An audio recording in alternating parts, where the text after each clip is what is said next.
You never asked me, do I wear red? Go, pull, Sarah.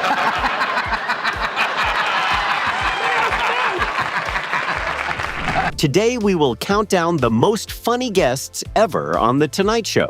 I went through the archives and the anniversary specials, and what I found challenges the standard list that gets passed around online.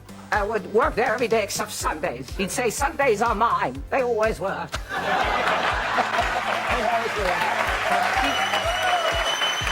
The guests most people name when they talk about Carson's funniest moments are not always the ones who actually delivered the best television. Yeah, well, actually, I have some, It's not like we didn't plan it, but, What you're getting today is a ranking built on documented moments and verified audience reactions. Let's get into it. The first is Joan Embery. Okay, They're speaking to you right now. just relax. They...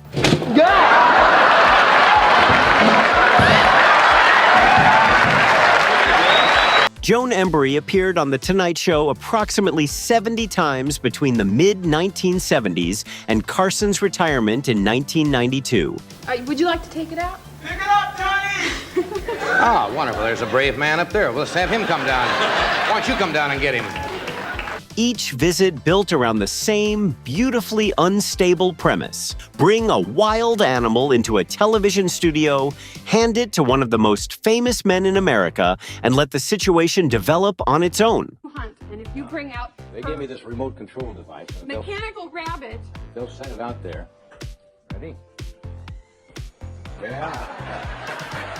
A born hunter. This thing would starve in the wild, Joe. I thought this animal was going to attack this, San Diego Zoo's goodwill ambassador for 32 years, Embery turned every one of those appearances into something no writer's room could have generated. Oliver's a barrel of laughs here.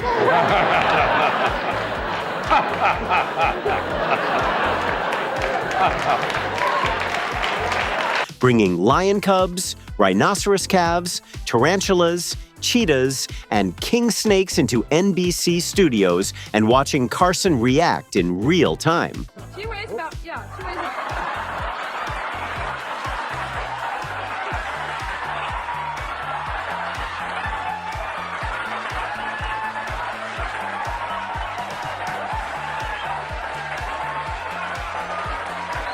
And that's when you realize what made the segments work. Carson made a deliberate choice to never be briefed in advance on what Embery was bringing.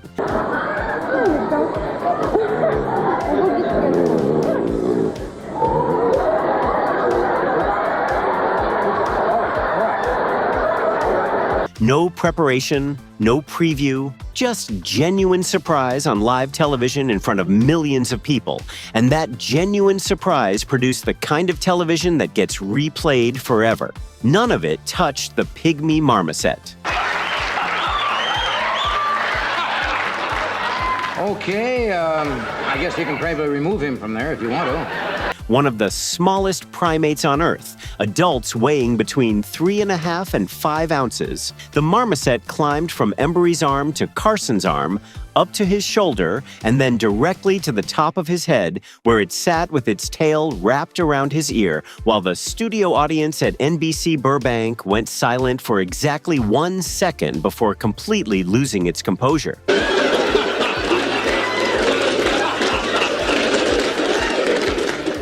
That's its tendency to go to the highest point. High place, yeah. Right. Look at that. What nobody expected was what came next, because on live national television in front of roughly 10 million people, the marmoset relieved itself on Carson's head. His response, delivered while turning to face the camera, was, "I'm the only person on the planet of 4.5 billion people with a marmoset on my head." He's just getting comfortable. Well, I can't sit here the rest. I can't sit and talk to people with an animal on my head.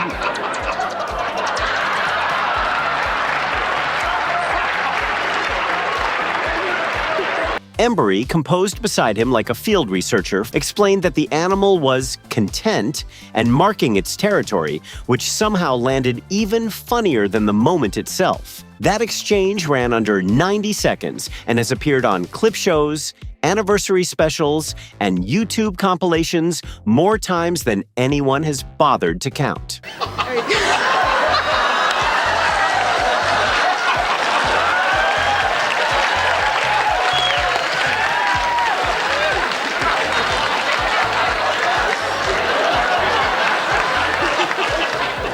The San Diego County Women's Hall of Fame inducted Embery in 2007 for her conservation work, and she's still active in her late 70s. Carson looked genuinely startled in almost every one of those 70 appearances. Don't bring them back again. Because they're going to get bigger than this, aren't they? Right, they'll be They'll going eat back my to... face next time. And Embery never broke a sweat once, and that contrast is exactly why the segments never got old. The second is Bette Davis. Take a man's leg off. It's a lot going for you in those scenes. Yeah, a lot going for you in those scenes. A lot of sympathy. Most people who bring up Bette Davis's Tonight Show appearance lead with her age, 79 years old, Hollywood royalty, showing up on a late-night couch. Disraeli said to her, "Have this one on me, your master." I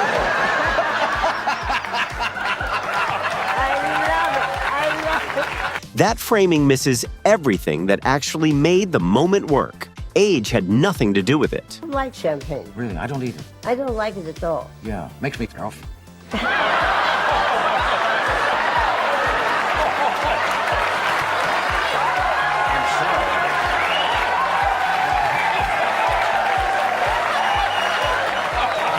Davis arrived on January 7th, 1988, and outperformed every comedian booked that week without telling a single joke, which is the part nobody talks about.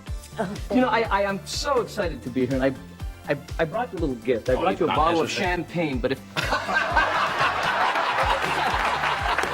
you can do Betty and I a favor, maybe drink it on the way home. Yes, I will. And you won't want to go with me either, will you? In the car. Martin Short was also on the show that night, and Short's arsenal included a pitch-perfect Bette Davis impression he'd been doing since his SCTV days in the early 1980s. Nelson happened. Well, there's a hot dog vendor in Central Park. And I would work there every day except Sundays. He'd say, "Sundays are mine." They always were.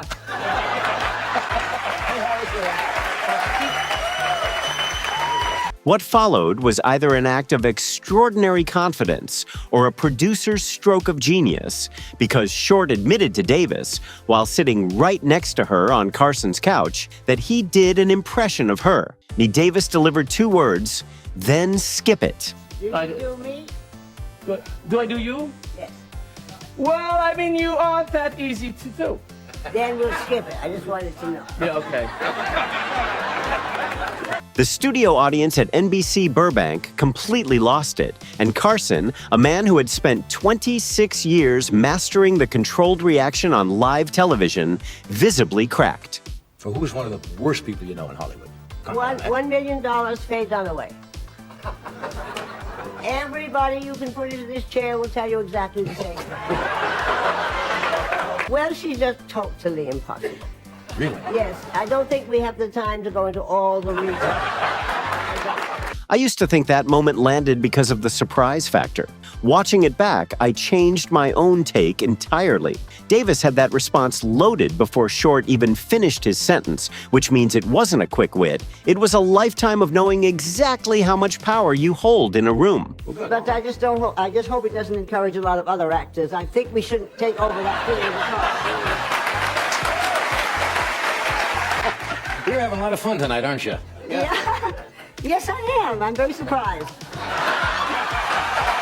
She passed in October of 1989, less than 2 years after that appearance. And 2 words turned out to be enough of a Tonight Show legacy for a woman like her. I would place Martin Short as 3rd. I look into the audience as I'm doing it, and there is the guy sitting. So I quickly went, so I literally freaked out because it was really weird. What happened? Anyway, I'm gonna go and find a broad. I may not be back. Here's a take that almost never surfaces in the Carson conversation. Martin Short is underrated as a Tonight Show guest specifically because people remember his characters and forget his instincts. And those instincts were what actually made him electric in that room. I would have David on his show sometime. And I'd say, you know, John, To be back with you and Ed and, of course, Doc.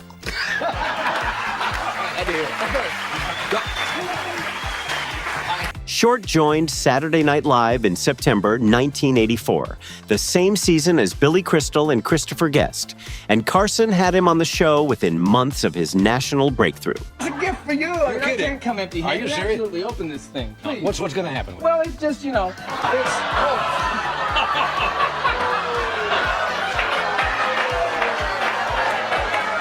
didn't deliver. See? And look, it's great as you can follow. Between 1984 and 1992, Short came back to Tonight multiple times, each visit bringing the kind of live wire energy that Carson's format was built to handle. So you come out, you know, there'd be a car coming out and dry ice, and you'd be going, I'd rather be a fury than a Ford. Yes, I would. You know I would.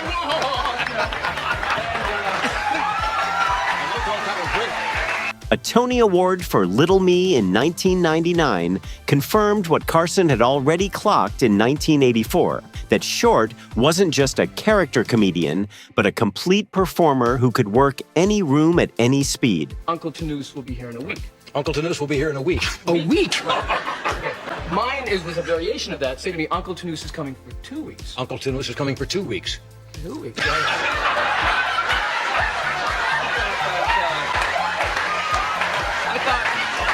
The moment that defines his Carson legacy isn't a sketch or a character bit, it's the Bette Davis exchange we just covered, walking into a live situation with zero safety net and accelerating straight into it. You know, John, it was amazing to me about having Ed. We wanted to have Doc. Oh, we didn't have Doc and John, but to me, John. One of these days, Davis.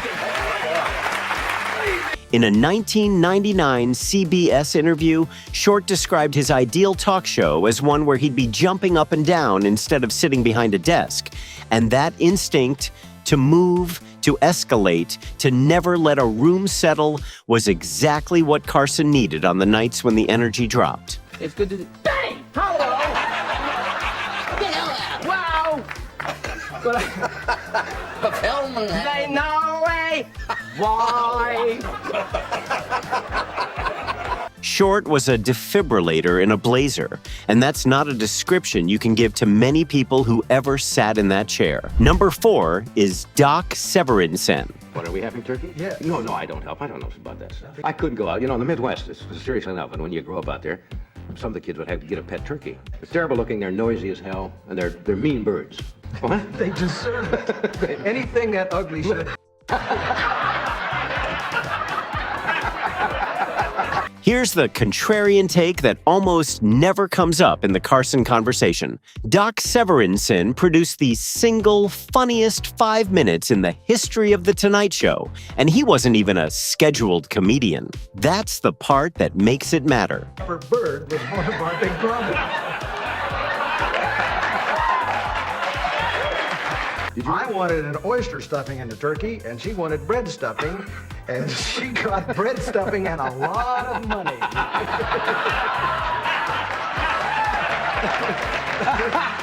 Severinsen took over as Tonight's band leader on October 2nd, 1967, succeeding Skitch Henderson, and stayed through every one of Carson's remaining episodes, logging more than 5,000 nights in that band chair.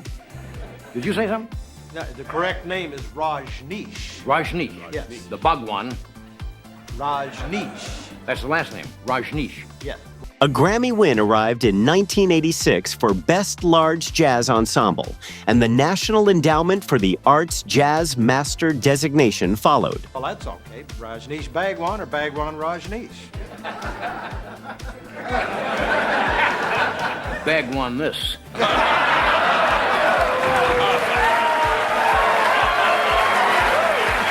By every professional measure, Severinsen was a serious musician who happened to wear the most outrageous, sequined, embroidered, color-saturated suits in the history of American television. And that was entirely intentional. Cute outfit. Floral print. Oh, really? You have the face that can wear that. I don't know what that means, but no.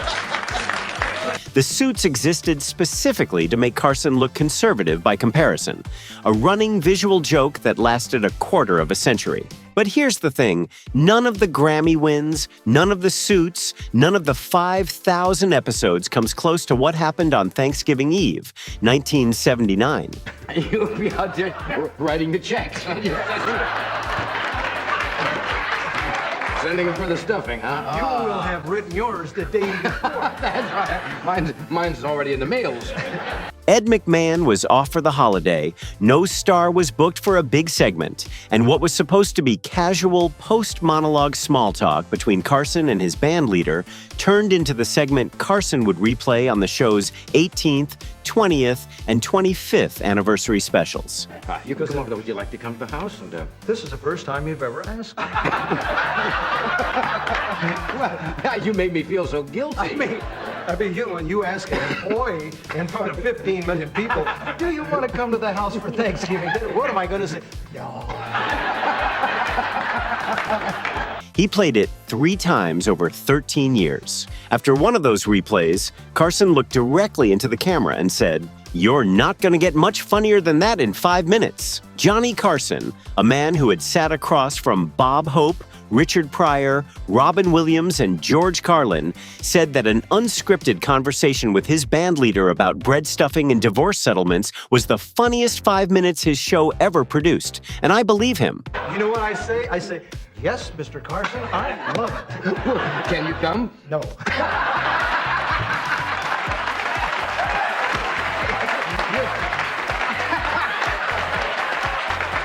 The reason that segment doesn't lead every Carson conversation is that it doesn't fit the formula. No celebrity, no quotable one-liner, no clip that works out of context. What it has instead is 2 men who knew each other so well that the comedy wrote itself in real time, and that kind of television cannot be scheduled or manufactured. Severinsen turned 97 in 2026 and was still performing with ensembles. The funniest person on this list who never once called himself a comedian. 5th is Joan Rivers. What's your problem? 14 years in this damn show, you never gave me a gift. Well, I just want to talk about it. 14 years, I'm hysterical. You never asked me, do I wear red? Go, pull, Sarah.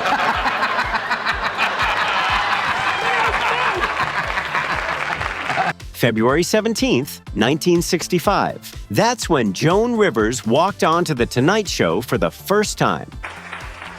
Usually when we have an author of a book, this is usually the spot in the show in which we have an author. My next guest is an author. Touching and inspiring story called Enter Talking by my next guest, Joan Rivers. Would you welcome Miss Joan Rivers? February 17th, 2014. That's when she walked back in 49 years to the day for a cameo on Jimmy Fallon's version of the same show in the same building. You don't need big families. Look at Liberace.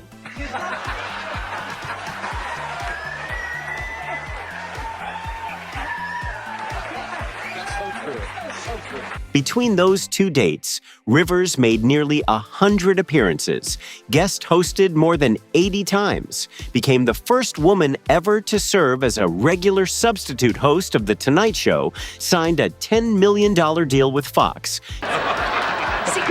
Heel face. Sit face. Okay.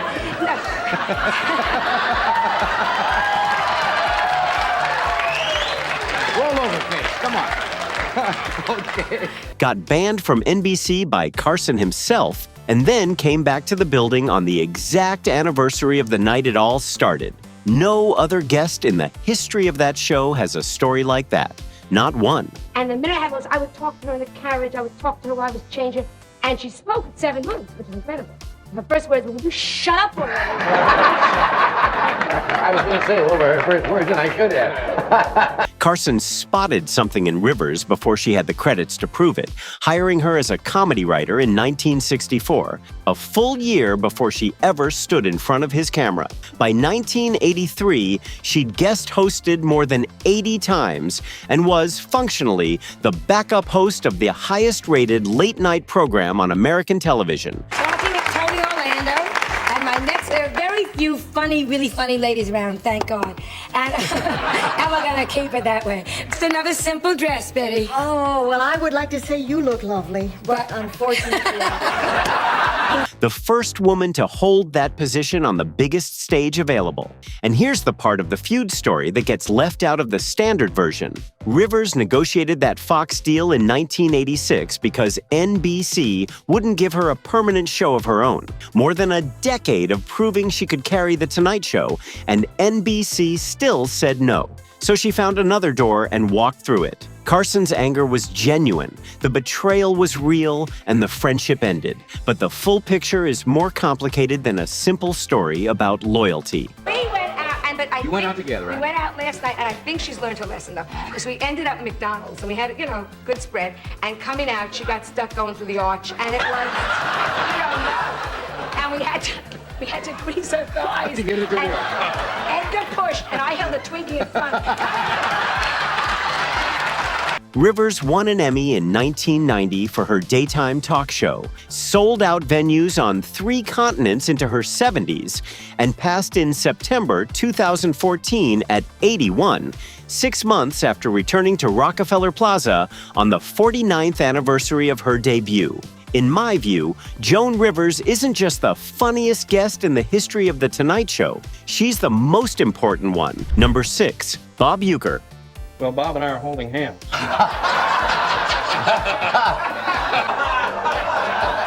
We're going to get a close shot at that. You certainly are, aren't you? Well, guess who's coming to pitch?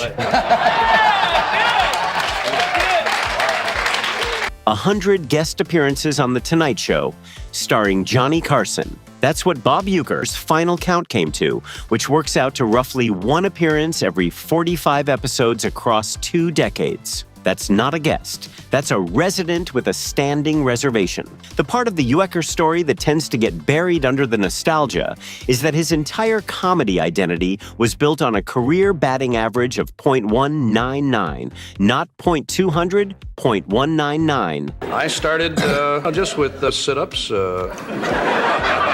doing just against the wall cavity, just pushing back and forth. 6 teams between 1962 and 1967, a World Series ring with the 1964 St. Louis Cardinals, and 2 home runs in 731 at-bats. On Carson's stage, Uecker would spin those playing days into something that sounded like a comedy of professional errors that just happened to also be completely true. And Carson would set him up with a question and then stay out of his way entirely, because getting in Uecker's way when he was rolling was a mistake. You didn't pay your dues on time, or if you're a little late with a tip, like when they did your laundry. Right. Instead of rinsing the soap out, they'd leave the soap in there, you know? Yeah, like the next day, you start running around, you start sweating a little bit, man, I'm telling you. Bubbles start coming out of your pants. The formula was simple. Let the man talk, and the room will handle itself. Miller Lite beer commercials throughout the late 1970s and 1980s brought the Uecker seats phrase into the American sports vocabulary, each commercial landing him in progressively worse stadium seating until he ended up in the upper deck rafters, declaring with complete sincerity, "I must be in the front row." That phrase never left. Jock itch was a problem. When I played, it was a league rule you couldn't touch yourself. 54 seasons as the radio voice of the Milwaukee Brewers followed his playing days, running from 1971 through approximately 2023. And the Ford C. Frick Award from the Baseball Hall of Fame arrived in 2003. A bronze statue stands outside American Family Field in Milwaukee, and on September 25th, 2021, the city celebrated a Bob Uecker Day. One of them took a break, so I grabbed this guy's tuba, and I was catching fly balls in that tuba. At 89 years old and retired from broadcasting, Uecker built one of the great American comedy legacies on a single willingness to be the first person in any room to admit he wasn't very good at his job. And nobody ever laughed harder at it than he did. Number 7, Jim Carrey. You know, now I'm having this nightmare that she's going to go to school and she'll be like surrounded with kids and they'll be going, well, look what we've got here. No meat.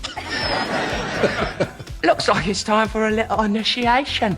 Grab the teddy bear! You know? Jim Carrey's November 24th, 1983. Tonight's show debut is the single most underrated first appearance in the history of the program. You know, I had forgotten, I just mentioned, your first time on this show in American television was 1983.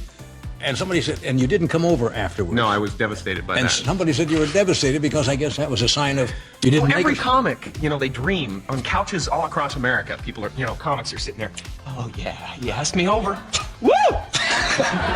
More consequential than Steve Martin's early visits, and more overlooked than it has any right to be, and almost nobody under 50 has actually seen it. Carrey was 21 years old and unknown outside a small circuit of Hollywood clubs when Carson introduced him as a young impressionist from Toronto who is a little bit different. This young man is a young impressionist from Toronto and a little bit different. And he's going to be starring in a new series for NBC this January called The Duck Factory. He's also been in Hollywood about 10 months and created quite a bit of excitement. This is his first appearance on American television. Would you welcome Jim Carrey? Then Carrey walked to the microphone, told the audience he needed a moment to prepare, and turned his back to 10 million viewers for 45 full seconds. No music, no setup, just silence. In 1983, on the highest-rated late-night program in the country, that was an extraordinary gamble for a kid with no television credits. You have unusual faces. Anything new I haven't seen, or?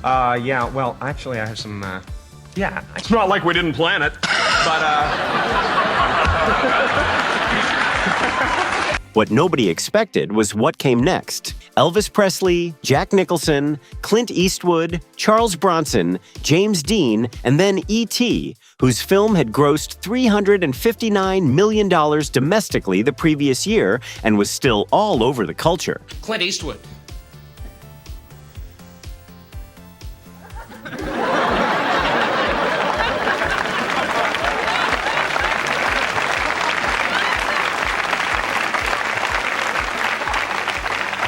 And he finished with both Kermit the Frog and Miss Piggy performing Rainbow Connection simultaneously by himself on one microphone. Kermit the Frog here, Thank you, it's great to be here. Carson gave him the nod at the end of the set, a slow and deliberate dip of the head from a man who did not hand out approval easily. And in the currency of 1983 American entertainment, that nod was worth more than any review in Variety. My love! My beloved Kermit!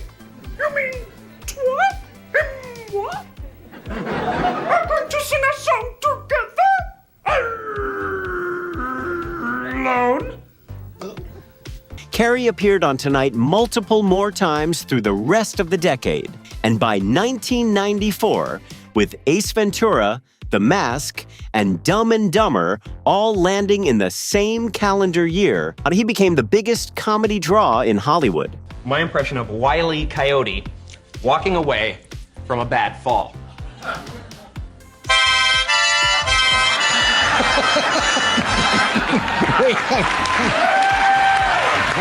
The foundation for all of it was laid on a Thursday night in November 1983 when a 21-year-old from Newmarket, Ontario, turned his back on America and waited 45 seconds to see what would happen. Jack Nicholson.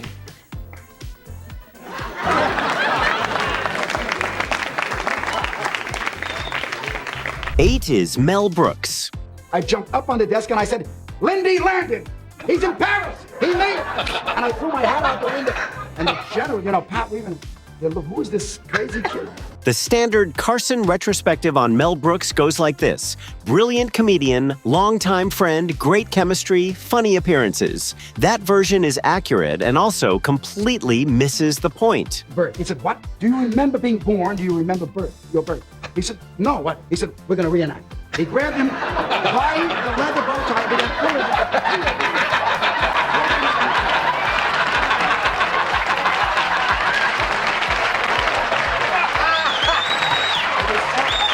Brooks appeared on Tonight multiple times across the 1960s, 70s, and 80s, and contemporary accounts describe him as someone who took over interviews, not aggressively, but the way only a person with absolute comic confidence can.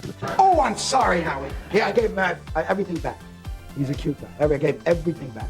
2 years later, we're rowing in Central Park Lake under a bridge. I said, this is a perfect. Pow!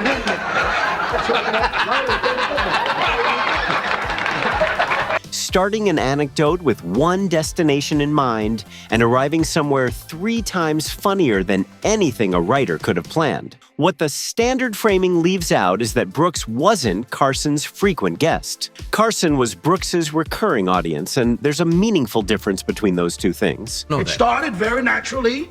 A skunk would come by the mouth of your cave. You'd take a stick, you'd get the hell out of here. You would travel and That's right. Brooks walked onto that stage with the same energy whether he was promoting a film or not, treating it like a room he'd always been comfortable in, which makes sense when you know he'd been comfortable in it since night one. And that's the part that stops most people cold. Mel Brooks was the very first guest on Carson's very first Tonight Show, October 1st, 1962, which means their relationship didn't build over years of appearances. It started at the beginning, before Carson was Carson, before the show had become what it would become. The phone rings, it's Cary Grant. I said, I'm not in.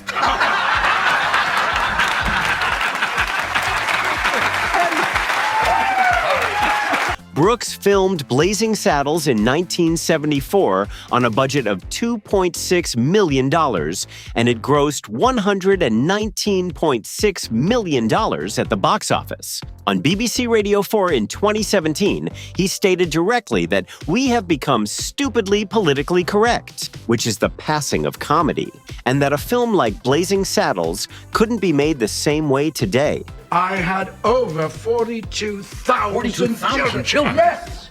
And not one comes to visit me. That's a specific man with a specific filmography making a specific argument. And whether you agree with him or not, it's a stance, not a summary. Mel Brooks turned 99 in 2026 and was still doing interviews. The man who sat in Carson's first chair is still here. And that's not a footnote. That's the whole story. Finally, the last one is Stephen Wright. When I moved into my house, there was a switch on the wall that didn't do anything. I would just flick it up and down. It wouldn't control the lights or anything. So when I walked past it, I would just give it a little flick every once in a while. And then about a month later, I got a letter from a woman in Germany saying, cut it out. Stephen Wright walked onto The Tonight Show stage on August 6, 1982. And for approximately 3 minutes, America genuinely didn't know what to do with him. He said, this is Mr. Haynes, your student loan director from your bank.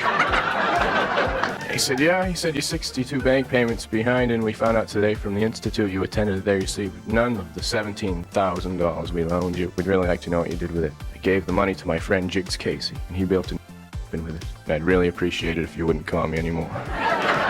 By the end of those 3 minutes, Carson had introduced him to the country, and Wright had become, almost overnight, the most imitated comedian in clubs from New York to Los Angeles. The mainstream account of Wright focuses on the deadpan delivery and the surreal one-liners. But what it consistently underplays is the technical precision behind what looked like total effortlessness. I called the wrong number today. I said, hello, is Joey there? And a woman answered. She said, yes, he is. I said, can I speak to him, please? She said, no, he can't talk right now. He's only 2 months old.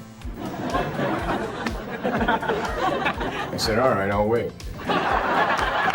Wright's pauses were not accidental, and the silence between a punchline and the audience's response was engineered, because at 26 years old, he already understood that a laugh held back for one beat hits harder than a laugh released immediately. Boy, he was conducting the audience without them knowing it. Carson called him the funniest man in America on air, and that wasn't hyperbole for the cameras. Then I got hungry, so I went down to the store that I know is open 24 hours. When I got down there was a guy outside locking it up. He said, "Sorry, we're closed." I said, "What do you mean you're closed? The sign says open 24 hours. He said, "Not in a row." Carson made a point of not handing out excessive praise, so when he said it, the audience believed it, because he almost never said it. Wright's 1985 album I Have a Pony earned a Grammy nomination for Best Comedy Album in 1987, and a Grammy win for Best Comedy Performance followed in 1989. The police stopped me for speeding. They said, "Don't you know the speed limit is 55 miles an hour?" I said, "Yeah, I know, but I wasn't going to be out that long." In my experience watching that debut clip back multiple times, the thing that keeps jumping out isn't the jokes themselves. It's the way Wright never once acknowledged the audience's response. He just kept going, which meant the indifference to approval was itself the performance. I woke up this morning and my girlfriend asked me if I slept good. I said, "No, I made a few mistakes." He lives quietly in Massachusetts today, still doing occasional tours, and had never chased the film franchise or the television deal. That restraint is either the greatest act of artistic integrity in modern comedy or a miscalculation worth roughly $200 million in earnings left on the table, and I genuinely cannot decide which.